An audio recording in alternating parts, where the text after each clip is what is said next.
In the darkness of the mountains, a little boy stood trembling, repeating the same words over and over. "Please, don't leave him here." The adults tried to calm him down. They thought he was simply a frightened child who didn't know what he was saying. But the boy wasn't afraid of the darkness. He was afraid of what was out there in it. Somewhere on that mountain, a man was alone, injured, and running out of time. And if nobody found him before morning, there was a very real chance he would never make it home. But no one could have imagined what would happen next, because just a few hours later, 300 complete strangers would make their way onto that mountain, searching for the same man. And the most astonishing part, every one of them came because of that little boy. It was a little after 11 on a bitter December night in 1987, when a boy came stumbling out of the darkness and onto the narrow road below Blackridge Mountain. He was 12 years old. Snow clung to his hair and eyelashes. His jeans were soaked nearly to the knees, and one shoe had lost its lace somewhere along the way. His hands shook so badly that he could barely keep them closed. But he wasn't crying for himself. He wasn't asking for food. He wasn't asking for a place to sleep. He kept looking over his shoulder at the black wall of trees behind him, as if he expected something or someone to come walking out of it.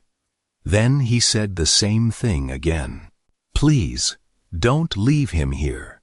Inside the small roadside diner, conversation stopped. The waitress behind the counter lowered the coffee pot. A truck driver turned away from his window seat.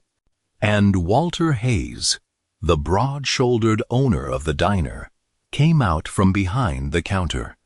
"Easy, son," Walter said. "Come inside. You're freezing." The boy didn't move. His eyes remained fixed on the mountain.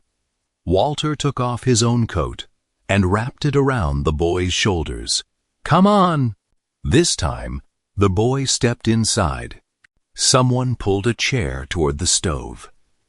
Another man brought over a wool blanket. The waitress set a cup of hot water in front of him. But even with the warmth around him, the boy couldn't stop looking toward the window. Walter crouched beside him. "What's your name?" The boy swallowed. "Evan." "Evan what?" A pause. "Evan Miller." Walter nodded. "Where's your parents, Evan?" The boy looked down at his hands. "I don't know." That answer changed the room.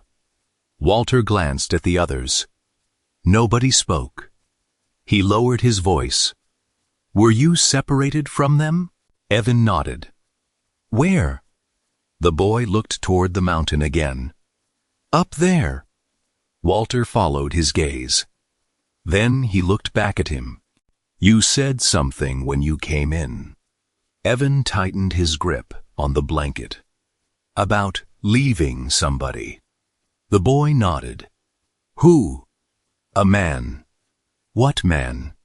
"I don't know his last name." "What's his first name?" Evan hesitated. Then he whispered, "Caleb." Walter waited. "Caleb what?" "I don't know." A few people exchanged doubtful looks. To them, it sounded like the story of a frightened child caught outside in a snowstorm. But Walter had lived near Blackridge Mountain most of his life. He knew what happened to people who underestimated that mountain after dark. "How do you know Caleb is up there?" he asked. Evan answered immediately. "Because I was with him." Walter's expression changed. "You were?" Evan nodded. "Tonight?" "Yes." Walter pulled a chair closer. "Tell me where." The boy pointed through the window. "There's an old logging road. Walter frowned. There are a few. The one with the broken gate. Walter stopped. That gate was nearly 2 miles up the mountain. Evan continued. After the gate, there's a creek. Walter said nothing. This creek has 3 big rocks beside it. An older man sitting near the stove slowly looked up. He knew the place. Evan kept going. You cross the creek and go uphill. Then there's a pine tree split in the middle. Walter glanced at the older man. The man gave a small nod. He knew exactly where Evan was describing. Walter turned back to the boy. How do you know that trail? Evan didn't answer. Walter's voice softened. Were you up there tonight? A small nod. Were you alone? No. Caleb was with you? Yes. Walter studied the boy's face. Start at the beginning. Evan stared at the floor. For several seconds, the only sound in the diner was the wind pushing snow against the windows. Then he said, There was a car. Walter waited. It went off the road. The truck driver by the window set down his coffee. Who was driving? Walter asked. My family. Walter's expression softened. Where are they now? Evan shook his head. I don't know. He took a breath that seemed to hurt. It was snowing too hard. We couldn't see the road anymore. What happened? The car went down the hill. Evan's voice dropped. I got thrown out when the door opened. Nobody interrupted him. I landed in the snow. I couldn't see anything. Walter leaned closer. And Caleb found you? Eva nodded. He came out of the trees. Did he know you? No. So he was a stranger. Yes. What did he do? He gave me his coat. Walter glanced down at the coat wrapped around Evan. And then? He stayed with me. How long? I don't know. Evan rubbed his hands together. He kept saying we'd get out. Did you? The boy shook his head. The snow covered the road. He looked toward the mountain. Caleb found an old shed. He got a fire going. Walter nodded slowly. At least you had shelter. For a while.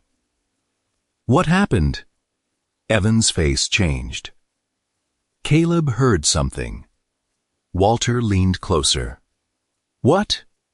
I don't know. A voice? Evan nodded. Like somebody calling. Did you hear it? Once.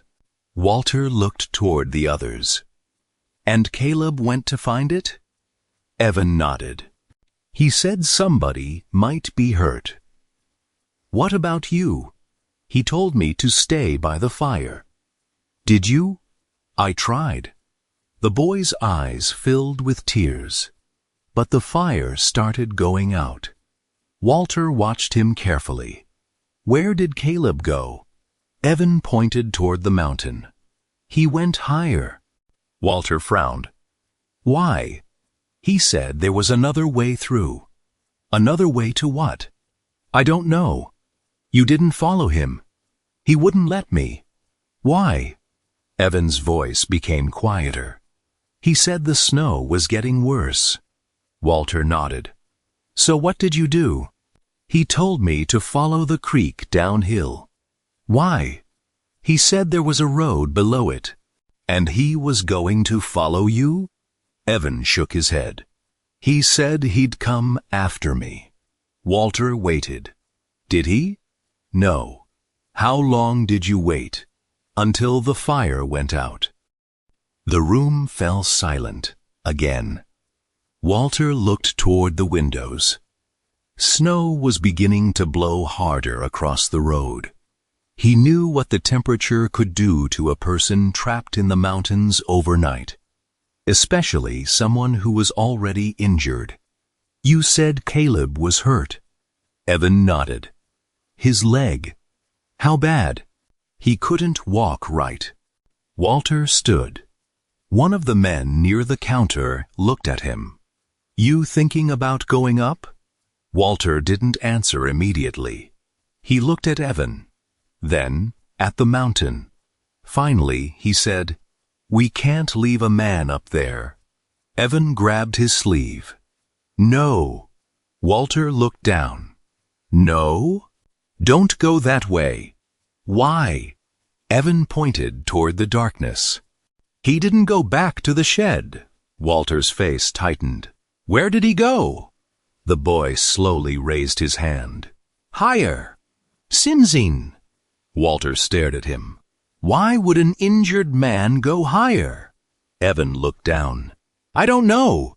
Then he whispered, "He said there was somebody else up there." Walter's expression hardened. "Somebody else?" Evan nodded. "Did Caleb see him?" "I don't know." "Did you?" "No." "Then how do you know someone was up there?" Evan's eyes dropped to the blanket in his lap. "Because Caleb told me." Walter studied him. The boy wasn't guessing. He wasn't trying to frighten anyone. He was trying to make them understand. Walter turned toward the men in the diner. "We need ropes, lanterns, blankets." A man near the door stood immediately. "I'll get my truck." Another reached for his coat. "I'll come with you." Walter nodded. Then he looked at Evan. "You stay here." The boy shook his head. "I know where he went." "You're 12 years old." "I know." "Then you know why you're staying here." Evan's eyes filled with tears, but his voice stayed steady. "If you don't find him before morning—" He stopped. Walter waited. Evan looked toward the mountain. "He won't make it." Walter's expression changed. "How do you know that?" For several seconds, Evan said nothing. Then he whispered, "Because Caleb told me." "Told you what?" The boy looked up. His face was pale beneath the cold. His voice almost disappeared beneath the wind outside. "He said if I ever got away—" Evan swallowed. "I had to make sure somebody came back for him." Nobody in the diner moved. Walter looked through the window at Blackridge Mountain. The storm was getting worse, and somewhere beyond those trees, an injured man was waiting in the dark. But now Walter understood something that made the situation even more urgent. Evan hadn't come down the mountain simply because he was lost. He had come down because *** Caleb had trusted a frightened 12-year-old boy to do one thing, ***, find help, and Evan had done exactly that. Walter reached for his coat. "All right," he said quietly. "We're going up." Outside, the first truck engine came to life. But before Walter opened the door, Evan looked toward the mountain one more time. There was fear in his eyes, and something else. Recognition, as if there were still something he hadn't told them. Something about what had happened before Caleb disappeared into the trees. And whatever that secret was, it was waiting for them, somewhere higher on Blackridge Mountain. The first truck disappeared into the snow before Walter had even finished closing the diner door. Its headlights cut 2 pale tunnels through the storm. A second truck followed. Then a third. Inside the diner, the sudden silence felt almost unnatural. Evan remained beside the stove, wrapped in Walter's coat and staring through the window. The warmth had begun to return to his hands, but his eyes never left the mountain. The waitress set a bowl of soup in front of him. "You need to eat something." Evan looked at it. "I can't." "You have to." He picked up the spoon, but his hand was still trembling. The waitress sat across from him. "Your name is Evan, right?" He nodded. "My name's Ruth." Evan gave a small nod. Ruth glanced toward the window. "You know, those men are going to find him." Evan looked at her. "You don't know that." Ruth paused. "No," she admitted. "I don't." Evan looked back toward the mountain. "They don't know where he is. They have you. I only know where he went." Ruth studied him. "That's more than most people would know." Evan lowered his eyes. For a moment, he looked like any frightened 12-year-old boy. Then Ruth noticed something. There was a long scrape along his cheek, and another on his left hand. She frowned. "What happened to your hand?" Evan looked at it. "Branches." "From the mountain?" He nodded. Ruth hesitated. "Evan?" The boy looked up. "Who is Caleb?" Evan was quiet. "You said he didn't know you." "He didn't." "Then why did he help you?" Evan stared at the soup. "I don't know." Ruth waited. After a few seconds, Evan whispered, "Maybe that's just the kind of man he is." Ruth leaned back. "What kind of man?" Evan looked toward the door. "The kind who doesn't leave people behind." The words stayed with Ruth, and somewhere up on the mountain, that same decision was keeping Caleb alive. Walter's truck climbed slowly through the snow.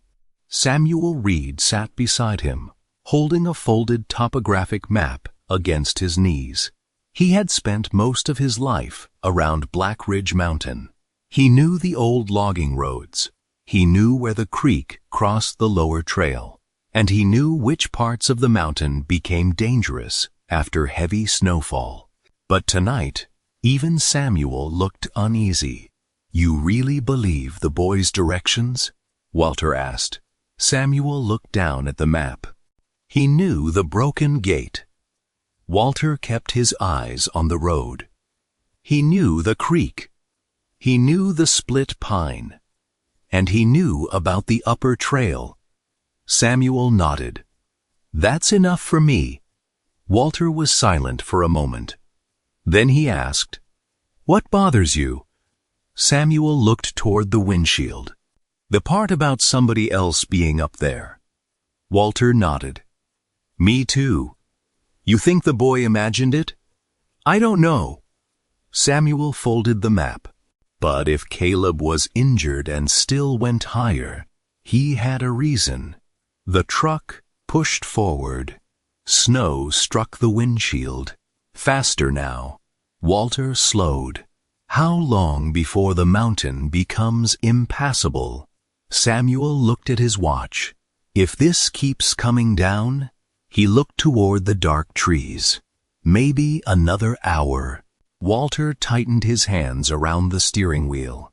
Then, "We'd better make it count." They reached the old logging road 20 minutes later. The broken gate appeared in the headlights. Walter stopped. Samuel stepped out. Snow reached nearly to his boots. He raised his lantern. There. The two men followed the narrow trail. They didn't go far before they found the first sign. A piece of dark fabric caught on a branch. Samuel pulled it loose. "Coat." Walter examined it. "Looks like it." A few yards farther, they found footprints. One set, deep, uneven. Samuel crouched beside them. "He's limping." Walter looked ahead. "How far?" Samuel pointed. "Not far enough." "What does that mean?" "It means these tracks are fresh." Walter looked up the mountain. "Then keep moving." They followed the trail. For nearly half an hour, they found nothing else. Then the trees opened. A small wooden shed appeared in the darkness. Its roof was almost buried beneath snow. Walter approached carefully. The door was hanging open. Inside, the remains of a fire glowed faintly beneath a layer of ash. Samuel crouched beside it. Somebody was here. Walter noticed something near the wall. A child's glove. He picked it up. Evans. Samuel nodded. Walter looked around. Then, this is where they stayed. He stepped farther inside. There were 2 sets of footprints, 1 adult, 1 child. The adult tracks led toward the rear of the shed, then disappeared. Walter's eyes narrowed. What's this? Samuel walked over. A small wooden plank had been pulled away from the wall. Behind it was a narrow opening. Samuel raised his lantern. Old storage crawlspace. Walter crouched. Could they have gone through there? Maybe. Samuel examined the snow on the ground. No. Walter looked at him. Why not? The snow inside hasn't been disturbed. He stood. They left through the door. Walter turned toward the open doorway. Then where did they go? Samuel pointed uphill. The tracks continue. Back at the diner, Evan finally took a few spoonfuls of soup. Ruth watched him. You're doing better. Evan shook his head. No. Why not? Because Caleb's still up there. Ruth didn't know what to say. She had raised 2 children of her own. She knew the difference between a child seeking attention and a child carrying a fear too large for him. Evan wasn't trying to make anyone feel sorry for him. He was trying to make them understand. Ruth pulled a chair closer. Tell me about him. Evan looked at her. Caleb. Yes. The boy hesitated. Then he began. He found me after the car went down. Where? Near a big rock. Were you hurt? My shoulder. Ruth looked at him. Badly? It hurt. Did Caleb help you? He made a sling. With what? Part of his shirt. Ruth frowned. He tore his own shirt? Evan nodded. Then he carried me. Ruth stared at him. He carried you? For a while. How far? I don't know. Evan looked down. But he kept stopping. Because he was tired. Because of his leg. Ruth's expression changed. So, he was already injured. Evan nodded. How? I don't know.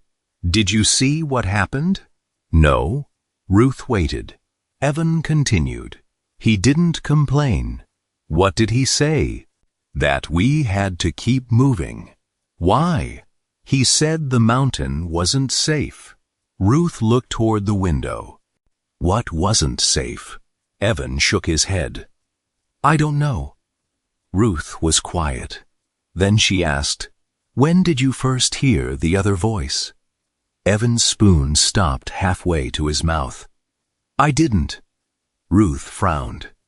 You said Caleb heard someone calling. I heard something. What? Evan looked at her. A man's voice. Ruth sat still.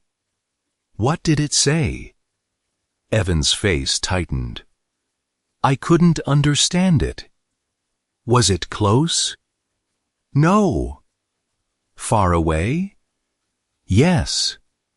Then why did Caleb go toward it? Evan lowered the spoon. Because he thought somebody was hurt. Ruth stared at him. Did Caleb say that?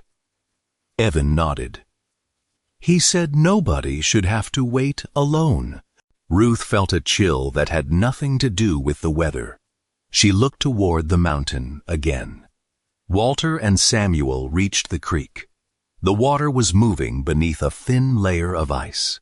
The 3 large rocks stood exactly where Evan had described them. Samuel looked at Walter. That boy wasn't guessing. Walter nodded. Then they saw something on the opposite bank. A lantern. It was lying on its side in the snow. Walter crossed carefully. He picked it up. The glass was cracked. The wick was still warm. Samuel looked around. Someone dropped it. Walter examined the snow. There were fresh tracks. 1 set. Then another. Walter followed them with his lantern. The tracks went uphill. Samuel stopped beside him. Walter, what? Samuel pointed. Those aren't Caleb's. Walter looked at him. Too small. Walter looked uphill. Evan said he didn't see anyone else. He may not have. Then who made these? Neither man answered. They continued climbing. The wind became stronger. Visibility dropped. Walter could barely see Samuel 10 feet ahead. Then Samuel stopped. He raised his lantern. Something was hanging from a tree. A strip of cloth. Dark blue. Walter pulled it free. He recognized the material. It matched the coat Evan had described. Caleb's. Samuel nodded. But there was something else. Blood. A small, dark stain marked the cloth. Walter's jaw tightened. He's hurt worse than we thought. Samuel looked farther uphill. Or somebody else's. Walter turned. What? Samuel pointed toward the trail. The smaller footprints continued, but now they were mixed with something else. A dragging mark. Something heavy had been pulled through the snow. Walter crouched. He touched the edge of the track. Fresh. Samuel looked at him. We need more people. Walter nodded. Agreed. They started back toward the road. Neither man said what they were thinking. If Evan had been right about the second person, then Caleb hadn't gone higher to disappear. He had gone higher because somebody needed him. Near midnight, Walter returned to the diner. The first group of men had already come back down for additional equipment. Ropes, lanterns, blankets, a small first aid kit, 2 thermoses of coffee, and a handheld radio borrowed from the county road crew. It wasn't much, but it was enough to keep the search coordinated. Walter stepped inside. Evan stood immediately. Did you find him? Walter looked at him. Not yet. The boy's shoulders dropped. But we found the shed. Evan nodded. And the trail. Another nod. Walter hesitated. Then he said, we also found another set of footprints. Evan froze. Small ones?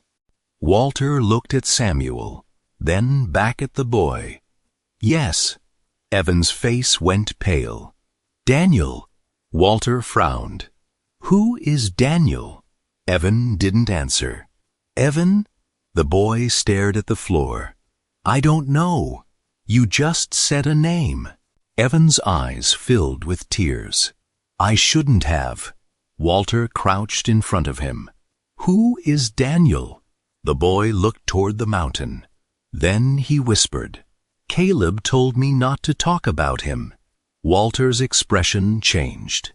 Why? Evan swallowed. Because he said if somebody found out where Daniel was. He stopped. Walter waited.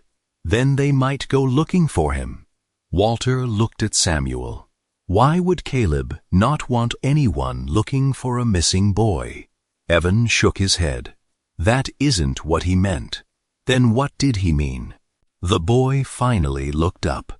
His face was frightened. He said the mountain had another way in. Walter stared at him. Another way in? Evan nodded. And Daniel was already inside. Nobody spoke. Outside, the wind rattled the windows. Walter looked toward the mountain. For the first time that night, the rescue was no longer just about finding one injured man. There was another person somewhere up there. A person Evan had never seen. A person Caleb had apparently risked his life to protect. Walter stood. How old is Daniel? Evan hesitated. About 10. Walter's face hardened. And where did Caleb find him? Evan looked toward the window. Then he whispered, under the mountain. Samuel unfolded the map again. Walter stepped beside him. Show me. Samuel spread the map across the counter. Evan approached slowly. His finger moved across the paper. Past the logging road. Past the creek. Past the split pine. Then he pointed to a place almost nobody used anymore. An old mark on the map. A narrow line running beneath the mountain. Samuel stared at it. No. Walter looked at him. What? Samuel's face had gone pale. That tunnel was sealed years ago. Evan looked between them. Caleb said it wasn't sealed anymore. Walter stared at the map, then at the boy, then toward the mountain. Somewhere beneath that snow-covered ridge was a passage they had assumed was closed. And if Evan was telling the truth, Caleb had gone inside. So had Daniel. And now the storm was closing over the mountain faster than anyone could climb it. Walter folded the map. Get every man you can. Samuel looked at him. How many? Walter glanced through the window at the road, where more headlights were beginning to appear through the snow. As many as will come, because they were no longer searching for one man. They were searching for **, 2 children, and the man who had gone back for them. And nobody in that diner yet knew that the tunnel beneath Blackridge Mountain was hiding something far more dangerous than a missing boy. By 12:30 that morning, the road below Blackridge Mountain no longer looked like a quiet country road. Headlights stretched through the snow. Pickup trucks lined both sides of the road. Men carried lanterns from one vehicle to another. Women brought blankets, coffee, thermoses, and boxes of food. Someone had brought a coil of rope. Someone else had brought a chainsaw. A county road crew arrived with heavy shovels and a portable radio. And every few minutes, another set of headlights appeared through the storm. Word had spread. Not through the internet, not through a cell phone. There were no messages flying from one screen to another. It spread the old-fashioned way. A call to the sheriff's office. A radio transmission. A phone call from one neighbor to another. A truck driver stopping at a gas station. A pastor calling people he knew. A volunteer firefighter waking up his crew. And then those people calling more people.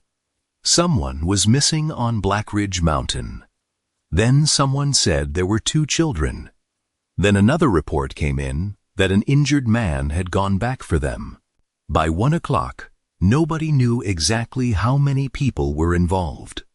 They only knew that more kept coming. Walter stood beside the diner door, watching the road. Samuel walked toward him. We've got enough people to cover the lower trail. Walter nodded. What about the North Ridge? 2 groups. The tunnel? Samuel hesitated. That's different. Walter looked at him. Why?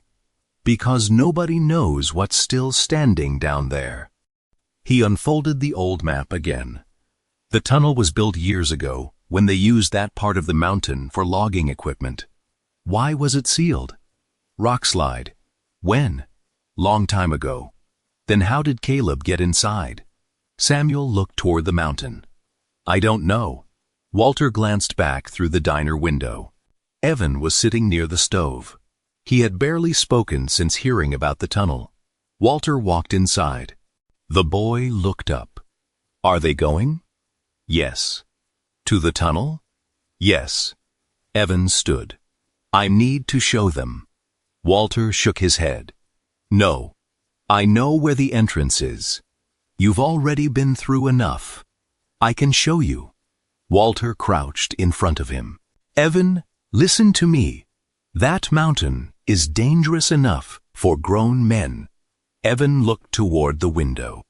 So is being trapped under it. Walter paused. The boy wasn't trying to be brave. He was afraid. Walter could see it. But beneath that fear was something stronger. A promise. You said Caleb told you to get help, Walter said. Evan nodded. You got help. He needs more. Walter looked at the boy for a long moment. Then he stood. Stay with me. The first group reached the old logging road shortly after 1 in the morning. They moved in pairs. Lanterns were spaced along the trail. Ropes were tied between trees wherever the snow made the ground difficult to see. Samuel led the way. Walter followed. And behind them came volunteers carrying equipment. The mountains swallowed their voices. Within minutes, the diner lights disappeared. All that remained was snow, trees, and darkness. Then the wind dropped. For the first time that night, they could hear something other than the storm. Water. Samuel raised his lantern. The creek. They crossed carefully. On the other side, Evan pointed uphill. There. Walter looked. The split pine stood exactly where the boy had described it. Samuel stared at the tree. There's no way he could have guessed this. Walter said nothing. They continued. A few minutes later, Evan stopped. What is it?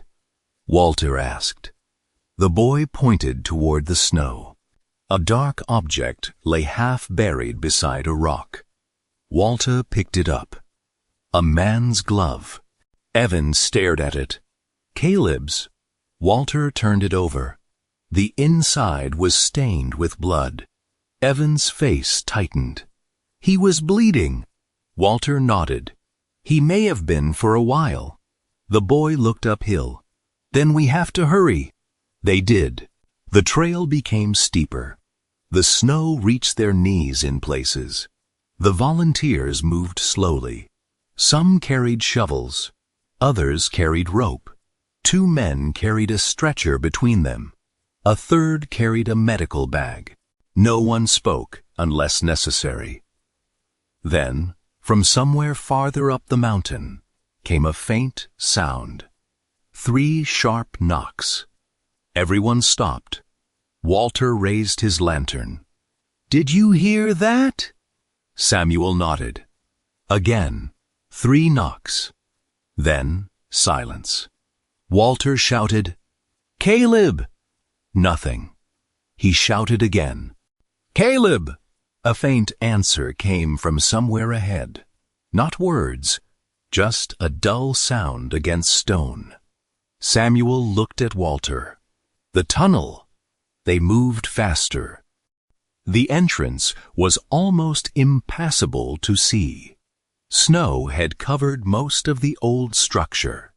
Only a section of rusted metal remained visible beneath the trees. Samuel brushed the snow away. There was the hatch. Walter looked at him. You said this was sealed. It was. He grabbed the handle. It didn't move. 4 men joined him. They pulled. Nothing. They tried again. The metal groaned. Then, suddenly, it gave. The hatch swung open. A rush of freezing air came from below. Everyone stepped back. Walter raised his lantern. A narrow shaft disappeared into darkness, and hanging from the side was a rope. Fresh rope. Samuel stared at it. Someone went down. Walter looked at Evan. The boy was staring into the opening. Caleb. Evan shook his head. Maybe. Who else? The boy didn't answer. Walter turned toward the volunteers. We need another light. Someone handed him a second lantern. He looked down into the shaft. I'm going. Samuel grabbed his arm. We go together. Walter nodded. 2 more rescuers followed. Evan remained above. Walter looked back. Stay with the others. The boy nodded. But as Walter began descending, Evan called out, Walter. Walter looked up. If you hear him, what? Tell him I came back. Walter stared at him. Then he nodded. I will.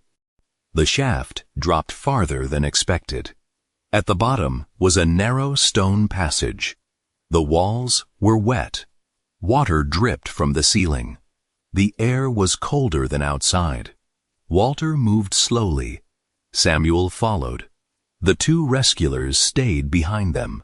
For several yards, there was nothing. Then they found footprints. Small, bare. Samuel knelt. Child. Walter looked at the tracks. They continued deeper into the mountain. Then, another set appeared. Adult. Uneven. 1 foot dragged slightly. Walter pointed.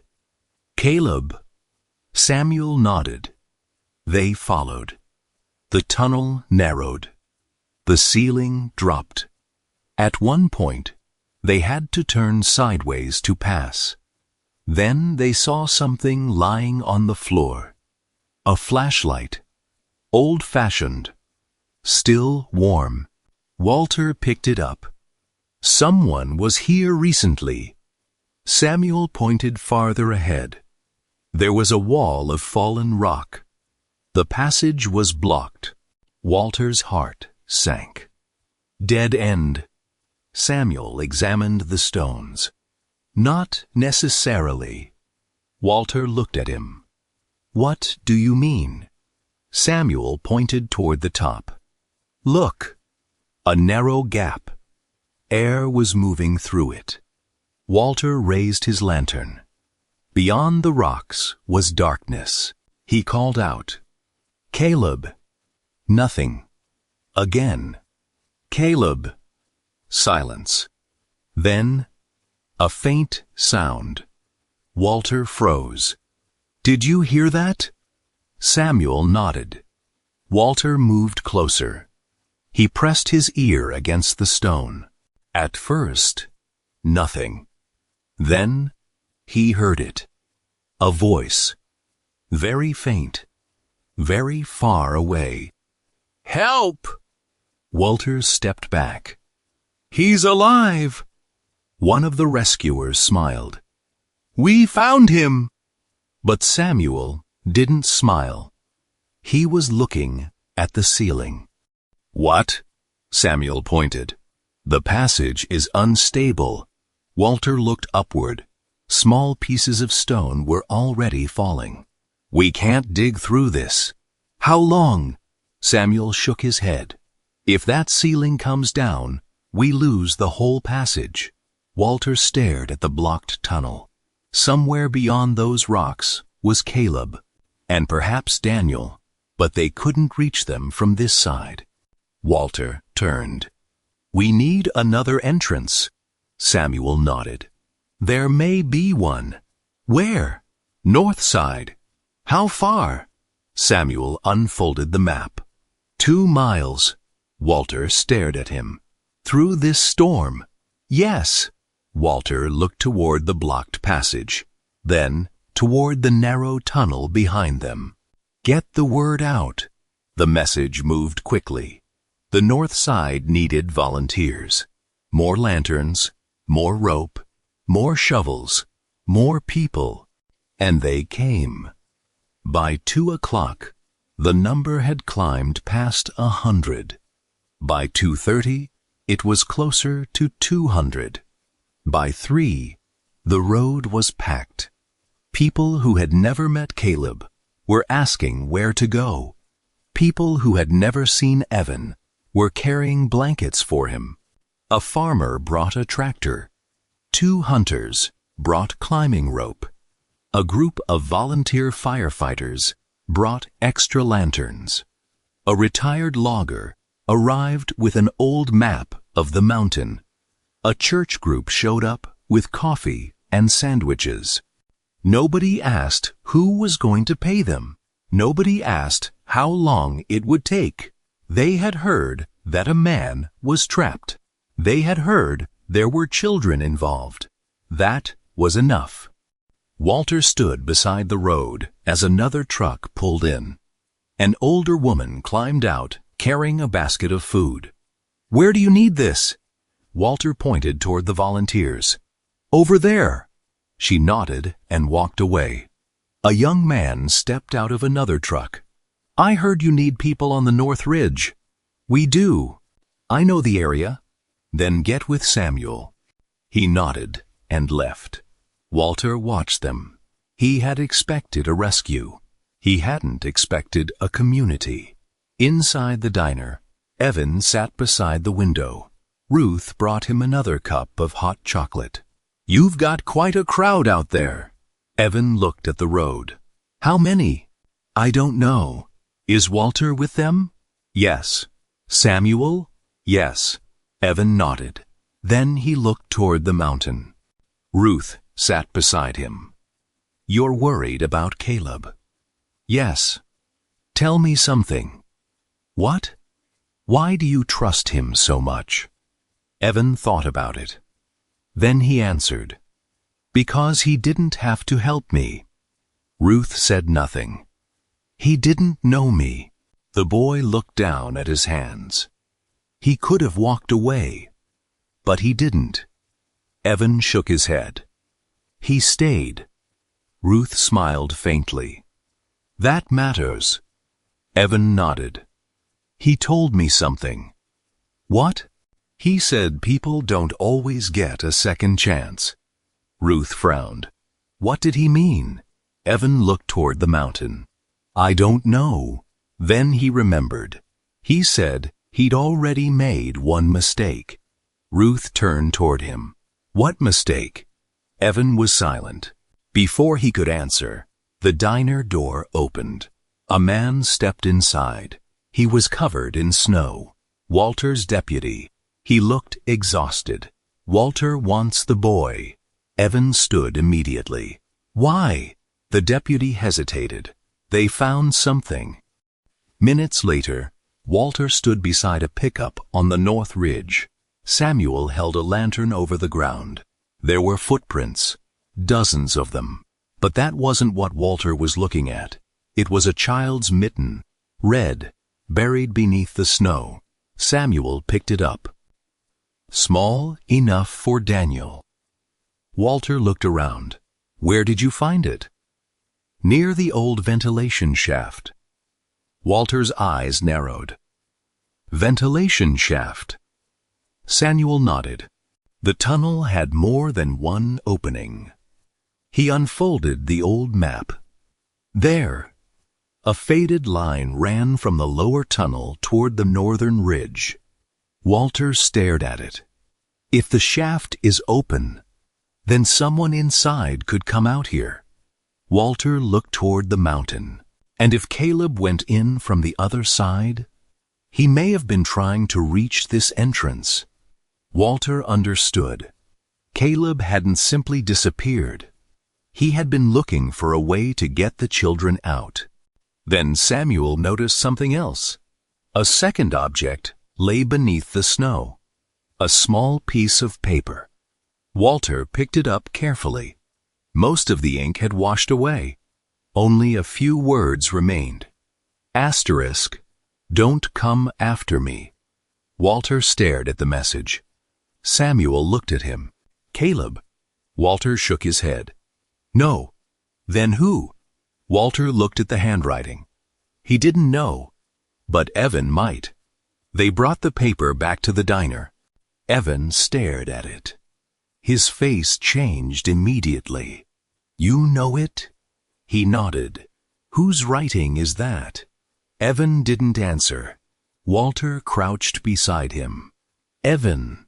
The boy's lips trembled. Daniel. Walter looked at Samuel. Why would a 10-year-old leave a note saying, "Don't come after him"? Evan looked toward the mountain. Because Caleb told him to. Walter frowned. Why? Evan whispered. Because there was something else in the tunnel. Walter waited. What? Evan looked up. His face was white. Someone was following them. The diner went silent. Walter's voice dropped. Who? Evan shook his head. I never saw him. But Caleb did?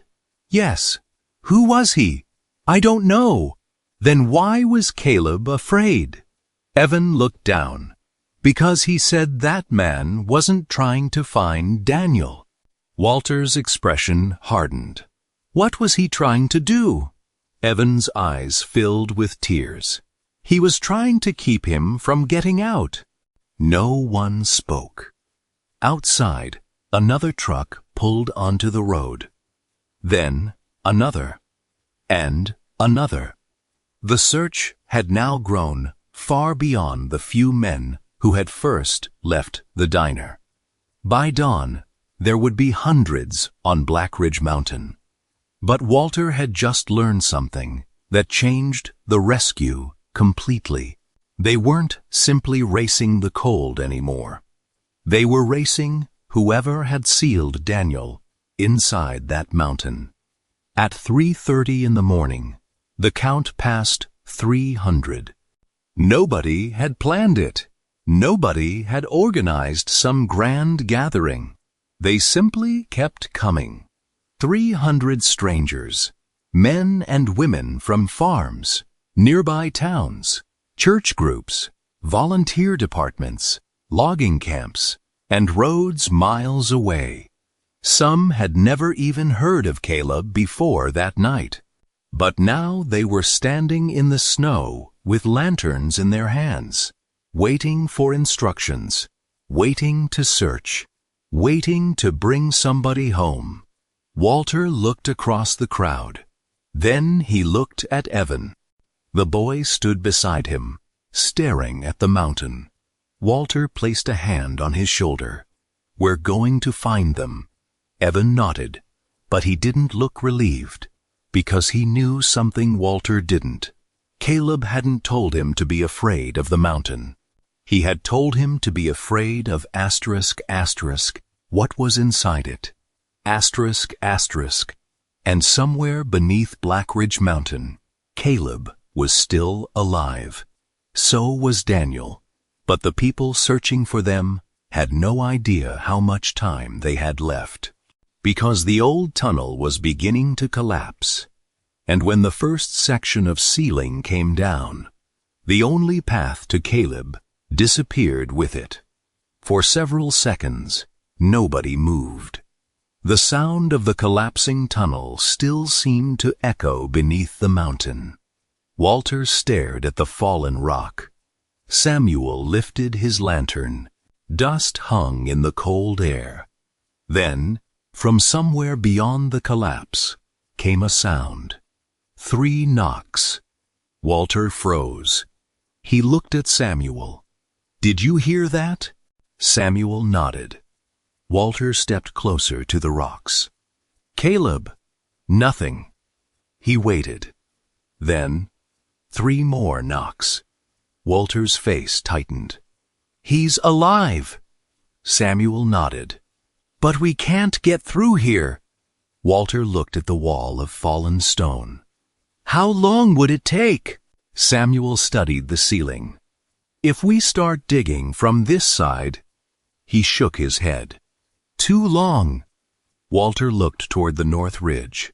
The ventilation shaft. Samuel understood immediately. If it's still open, it may connect to the lower chamber. Then that's where we're going. Walter turned toward the rescuers. Get the word out. Within minutes, the message traveled through the search lines. The main passage was blocked. The north shaft was their only chance. 300 people had come to search the mountain. Now, they had to work together. Some stayed at the collapsed tunnel. Others moved toward the north ridge. A line of lanterns began stretching through the darkness. Men carried shovels. Others carried ropes. 2 volunteers brought a portable jack. Someone brought a second stretcher. A doctor who had arrived with the county rescue crew checked the equipment and prepared for whoever came out. Nobody knew exactly what they would find, but nobody turned around. Evan stood beside Walter. I can show you the shaft. Walter looked at him. You've already shown us enough. I know where it is. I believe you. Then let me come. Walter hesitated. The boy's face was pale. He was exhausted, but he was still standing. Walter finally nodded. You stay beside me. Evan nodded. They started toward the north ridge. Samuel led the way. The snow had begun to ease. Not enough to make the mountain safe, but enough to let the searchers move faster. After nearly 20 minutes, Samuel stopped. There. The rusted hatch was almost completely buried. Volunteers began clearing the snow. A few minutes later, the metal handle appeared. Walter grabbed it. The hatch wouldn't move. 4 men pulled. Nothing. Then 6. The metal groaned. Everyone pulled together. The hatch finally opened. Cold air rushed upward. Below them was a narrow shaft, disappearing into darkness. Samuel tied a rope around the nearest support. I'll go first. Walter shook his head. I'll go. Samuel looked at him. You're heavier. Walter smiled faintly. Good reason to send me. He lowered himself into the shaft. Samuel followed. 2 rescuers came after them. Evan remained at the top, gripping the edge of the hatch. Walter looked up. Stay there. Evan nodded. Then he called down. Walter! What? Remember what you promised. Walter looked at him. We'll bring him out. Evan nodded. The shaft led into a lower chamber. Walter's boots touched stone. He raised his lantern. The chamber was larger than the passage they had entered earlier. Old support beams crossed the ceiling. Water dripped from the walls. And there were footprints everywhere. Some belonged to adults. Some were small. Samuel looked around. Daniel was here. Walter pointed. Those tracks. They followed them. The child's footprints continued deeper into the tunnel. Then they stopped. Beside them was a dark stain. Blood. Walter's stomach tightened. Keep moving. They rounded a bend and heard something. A child crying. Walter raised his lantern. Hello? The crying stopped. Then a weak voice answered. Please. Walter stepped forward. What's your name? A boy's voice came from the darkness. Daniel. Walter looked at Samuel. They had found him. A few yards farther, the lantern revealed a small boy sitting against the wall. He looked no older than 10. His feet were wrapped in torn pieces of cloth. His face was pale. His lips were nearly blue from the cold. Walter knelt. "Daniel?" The boy nodded. "Are you hurt?" "My feet." Walter carefully touched one of the makeshift wrappings. "Can you stand?" Daniel shook his head. "That's all right." Walter removed his own gloves. "We're getting you out." Daniel looked behind him. "Caleb." Walter paused. "Where is he?" "He went back." "Back where?" "To my father." Walter's expression changed. "Your father is still down here?" Daniel nodded. "He couldn't get out." Samuel looked at Walter. "How long?" Daniel shook his head. "I don't know." Walter crouched closer. "Where's Caleb now?" Daniel pointed deeper into the tunnel. "He went to get him." Walter looked toward the darkness. Then he heard something. A faint voice. "Walter?" He froze. He knew that voice. "Caleb!" The answer came again. "Over here." Walter moved quickly. The passage narrowed. Then the lantern revealed him. Caleb was lying against the rock wall. One leg was trapped beneath a heavy timber. His coat was torn. Blood had dried near his temple. His face was pale, but his eyes were open. Walter dropped beside him. "Caleb!" Caleb gave a weak smile. "Took you long enough." Walter laughed despite himself. "We brought half the county." Caleb looked past him. "Evan? Safe."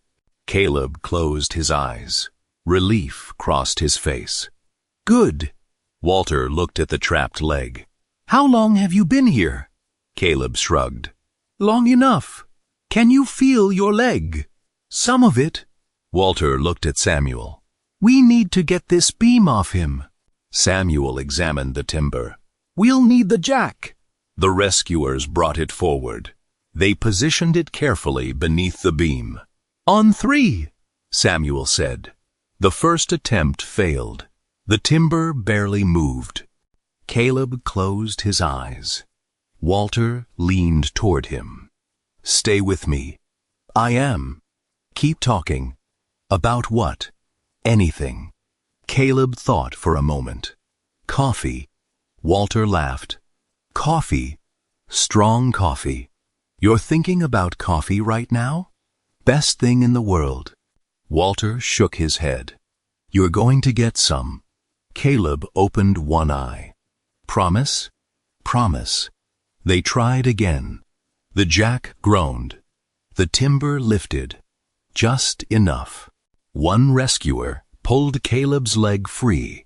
Caleb cried out. Then the beam dropped again. But he was out. They wrapped the leg immediately. The doctor checked his pulse. "He's weak." Walter nodded. "Can he walk?" The doctor looked at the injury. "Not without help. Then we'll carry him." Caleb looked toward Daniel. "Take the boy first." Walter shook his head. "We take both." Caleb nodded. "Fair enough." The rescuers carried Daniel toward the shaft. Walter stayed beside Caleb.